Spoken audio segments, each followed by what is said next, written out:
Hello সবাইকে, কেমন আছো সবাই? আশা করি সবাই অনেক বেশি ভালো আছো। তো কেয়ারি মামের আরও একটি ব্লগে তোমাদের স্বাগতম। তো কালকে আমি ভিডিও দিতে পারিনি, আমাদের এখানে ঝড়ে কারেন্ট ছিল না, নেটওয়ার্ক ছিল না মোবাইলে, সেই জন্য। তো আমি আমার মেয়েকে স্কুলের গাড়িতে তুলতে এসেছি। মেয়ে চলে গেল স্কুলে, আর ফিরে এসে তোমাদের দাদাভাইকে একটু বাতাসা পানি করে দিচ্ছি, মুড়ি দিয়ে ভিজিয়ে দেবো, খেয়ে নেবে। আর এখন 2-1 দিন একটু চাটা বন্ধ রেখেছি, আমরা চা খাচ্ছি না এক্ষুনি, আর অতিরিক্ত গরম পড়েছে সেজন্য। তো এখন বাতাসাটাকে ভিজিয়ে দিয়েছি, একটু কাঁটা চামচ দিয়ে ভালো করে ওটাকে গুলিয়ে নেব। আর মেহবুব তো ওঠিনি এখনও, ওকেও ডাকবো, ও পরে শুয়ে আছে। তো মুড়ির প্যাকেটটা খুলতে গিয়ে কিছুটা মুড়ি পড়ে গিয়েছে। আর মেহবুবকে এক্ষুনি ডাকবো না, তার কারণ আমরা একটু টিফিন করে নিই, আর ও তো এইসব খাবে না কিছুই, ওই জন্য ওকে ডাকারও একটু পরেই ডাকবো ওকে। তা আমরা টিফিন খেয়ে নেওয়ার পরে মেহবুব তো উঠে গিয়েছিল, ওই জন্য ওর পাপা ওকে একটু ফোন চালিয়ে দিয়েছেন। আমি অনেকগুলো মুড়ি পড়ে গিয়েছিল, সেগুলো ঝাড়ু দিয়ে নিচ্ছি, তা না হলে পার নিচয় পড়ছে। তো আজকে অনেকটাই বেশি শরীর খারাপ লাগছে, মাথা ঘোরা মতো হচ্ছে। যতটুকু পারবো কাজ গুছিয়ে নেব একটু ঝপ করে।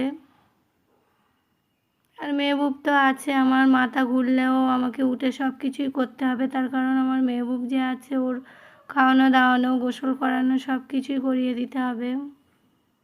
তো আমি ঘরটা ঝাড়ু দিয়ে রান্নাঘরে চলে এসেছি, রান্নাঘরটাও ভালো করে ঝাড়ু দিয়ে নিয়েছি। তো আমার রান্নাঘরের লাল জড়ি দিয়ে ঘেরা, রান্নাঘরটা কিরকম লাল লাল দেখতে লাগে। তবে রান্নাঘর উঠানো একটু ঝাড়ু দিয়ে নিয়ে আবার উপরে চলে এসেছি, সব পরিষ্কার করে নিয়েছি। মেহবুবকে এবার ভাত খাইয়ে দেব আমি। তো আমি মেহবুবকে ভাত খাওয়াতে চলে এসেছি, ও হাসছে। আর আমার মেহবুব চানাচুর দিয়ে ভাত খেতে অনেক বেশি ভালোবাসে। ভাত নিয়ে, পান্তা ভাত নিয়ে যদি বসা হয়, ও শুধু বলবে আম্মা চানাচুর দেবে তো। তো ওকে চানাচুর দিয়ে ভাত খাইয়ে আমি ওকে গোসল করিয়ে দিতে এসেছি, একেবারে ওকে একটু গোসল করিয়ে দেব। গোসল করতে অনেক খুশি হয়, কিন্তু আজকে আমি ওকে বেশিক্ষণ গোসল করাবো না, তা একটু গোসল করিয়েই তুলে নিয়ে যাব। অন্য দিন ওকে একটু পানি দিয়ে বসিয়ে রাখি, কিন্তু আজকে আর রাখবো না।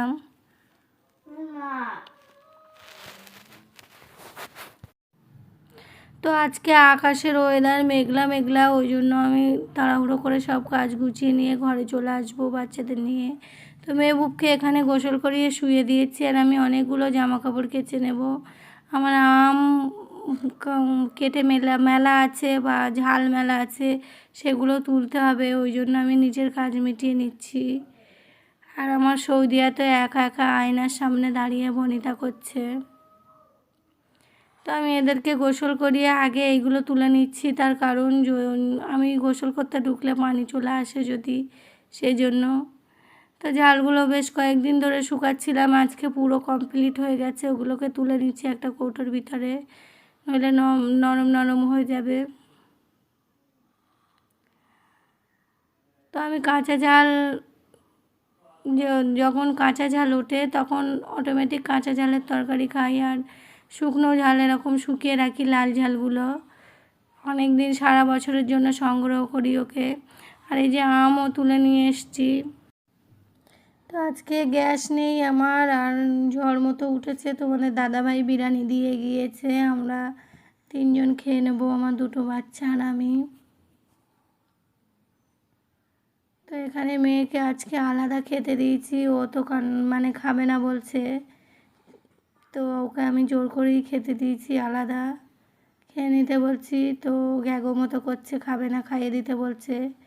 আর আমি এখানে প্রতিনিয়ত মেহবুবকে ভাত খাইয়ে দিই, আর মেয়েকেও খাইয়ে দিলে দুজনকে একসঙ্গে আমার খাইয়ে দিতে হয়। ওকে বলছি একটু একা খেতে, কিন্তু খেতে চাইছে না।